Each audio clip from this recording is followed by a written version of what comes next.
Good morning student. मैं Shweta Dubey, assistant professor, graduate college, BEd department. आज हम pedagogy of school subject economics में project method के second part का अध्ययन करेंगे।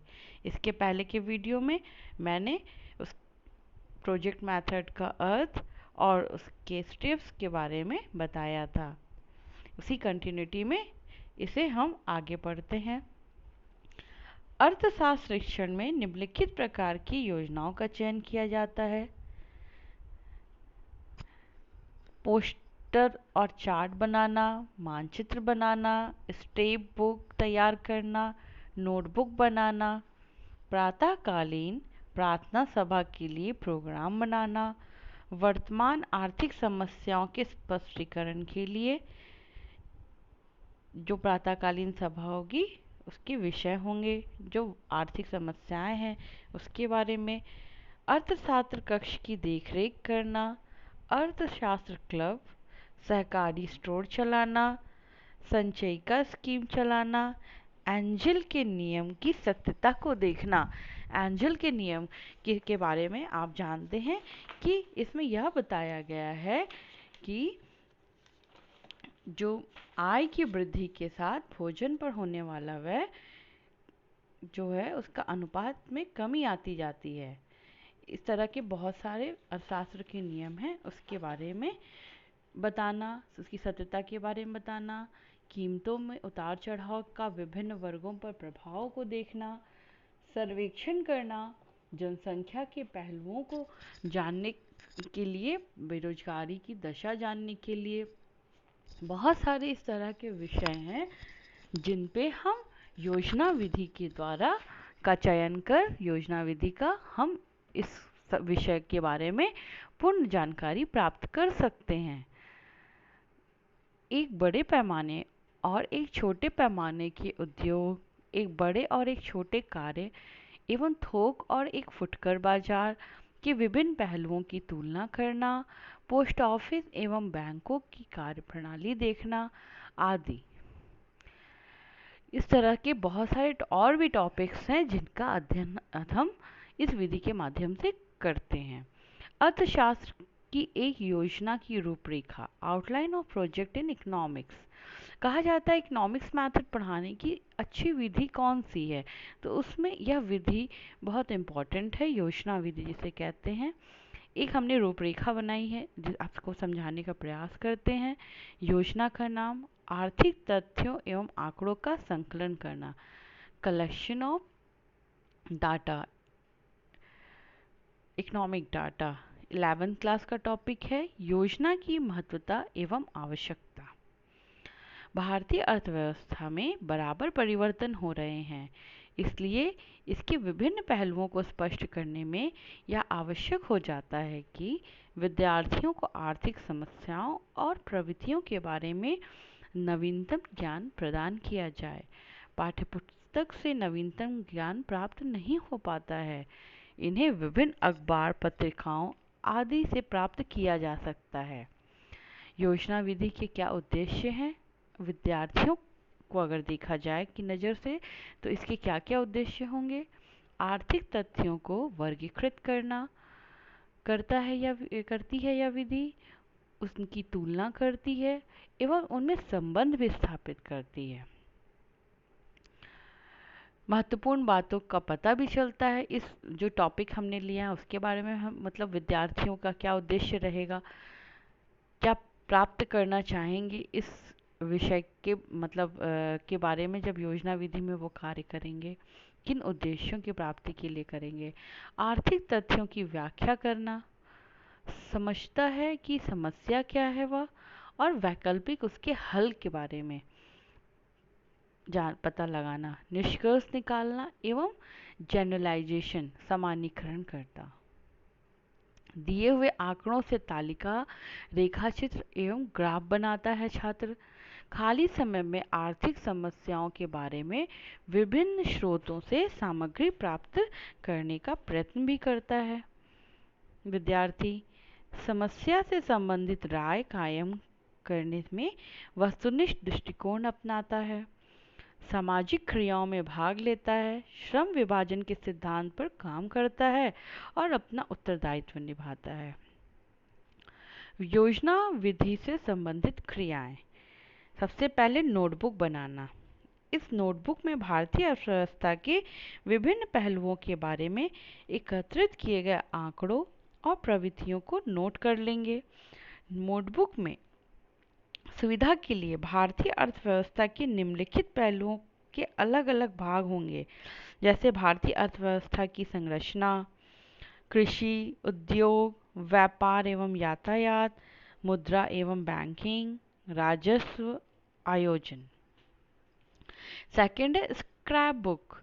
स्क्रैप बुक में भी ऊपर दिए गए पहलुओं पर आधारित भाग होंगे और इनमें अखबारों एवं पत्रिकाओं की कटिंग चिपकाई जाएगी। थर्ड है चार्ट बनाना। आंकड़ों के आधार पर तालिकाएं, रेखाचित्र और ग्राफ बनाए जाएंगे। फोर्थ है बुलेटिन बोर्ड। विद्यार्थी एकत्रित किए गए तथ्यों और आंकड़ों को बुलेटिन बोर्ड पर दिखा सकते हैं। नेक्स्ट है भृति पत्रिका। भृति पत्रिका में किसी एक समकालीन आर्थिक तथ्य के विभिन्न पहलुओं अथवा अर्थव्यवस्था के विभिन्न पहलुओं पर लेख लिखे जा सकते हैं। छठवां है वाद विवाद। किसी समकालीन आर्थिक तथ्य पर वाद विवाद या सिंपोजियम करवाया जा सकता है। एकत्रित किए हुए तथ्य अथवा आंकड़े वाद विवाद में प्रयोग में लाए जा सकते हैं। इसी प्रकार से दूसरी क्रियाएं भी सोची जा सकती हैं, लेकिन यह ध्यान रखना चाहिए कि इन क्रियाओं में विद्यार्थियों के समूह बनाए जाएं और इन समूहों के बनाने में विद्यार्थियों की रुचि एवं योग्यताओं को ध्यान में रखना चाहिए।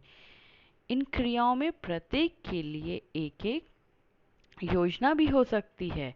एक विद्यार्थी कई समूहों में कार्य कर सकते हैं। शिक्षकों को इन क्रियाओं में विद्यार्थियों का निर्देशन करते रहना आवश्यक है। ऊपर एक योजना का नमूना दिया गया है। इसी प्रकार अन्य योजनाओं की रूपरेखा तैयार करनी चाहिए।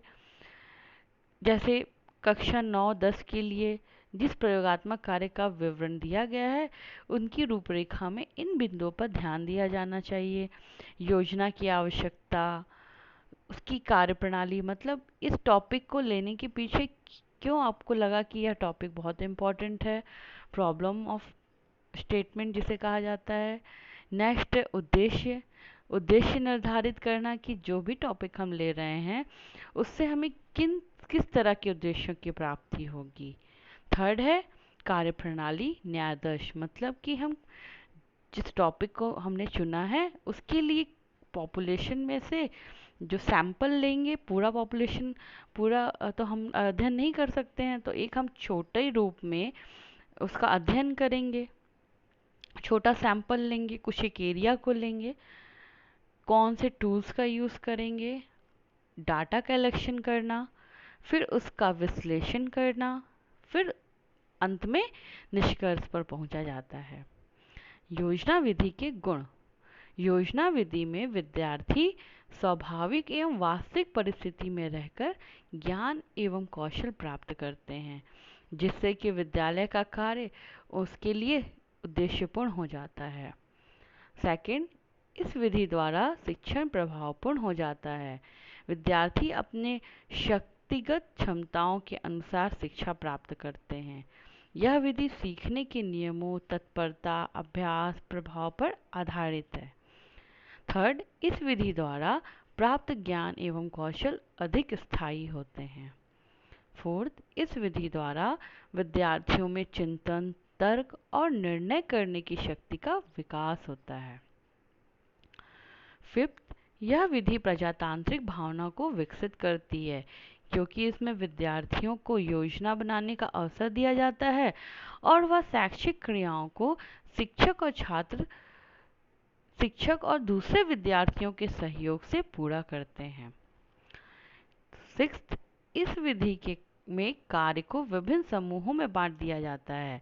चूंकि विद्यार्थी स्वयं कार्य की रूपरेखा बनाते हैं और उसका क्रियान्वयन करते हैं, इसलिए उनमें पहल करने, मिलजुल कर कार्य करने उत्तरदायित्व निभाने, व्यवस्था करने आदि जैसे गुण विकसित होते हैं। इस विधि के प्रयोग से विद्यार्थी श्रम की महत्वता समझते हैं और कठिन परिश्रम करने के लिए प्रेरित होते हैं। योजना विधि के प्रयोग में कुछ कठिनाइयाँ भी आती हैं, जो इस प्रकार हैं। इस विधि द्वारा विषय का व्यवस्थित ज्ञान प्राप्त नहीं होता और विषय वस्तु की क्रमबद्धता का अभाव भी पाया जाता है। इस विधि के प्रयोग के लिए पुस्तकालय और अन्य शैक्षिक उपकरणों की आवश्यकता होती है। विद्यालय में अक्सर इन सुविधाओं का अभाव रहता है। यह विधि शिक्षक पर काम का इतना बोझ और उस पर इतना उत्तरदायित्व तो डाल देती है कि उसके लिए इतना करना मुश्किल हो जाता है।